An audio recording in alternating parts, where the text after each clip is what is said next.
Hindi pwedeng puro freebies lamang. Ito ang inihayag ng multi-sectoral group na bagong alyansang makabayan kasabay ng pagkondena sa Department of Energy dahil wala itong magawa sa patuloy na pagtaas ng presyo ng produktong petrolyo.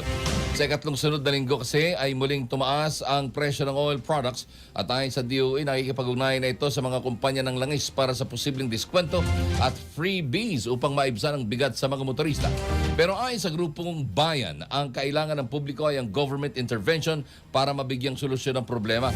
Ayon sa bayan, dahil sa halos 3 dekada ng pag-iral ng Oil Deregulation Law, patuloy ang pang-aabuso ng mga kumpanya ng langis. Ipinaliwanag ng grupo na sa pagtaas ng presyo ng produktong petrolyo, kasunod nito ay ang pagtaas din ng presyo ng pangunahing bilihin gaya ng pagkain at pagtaas ng singil sa pamasahe. Abante Pilipinas.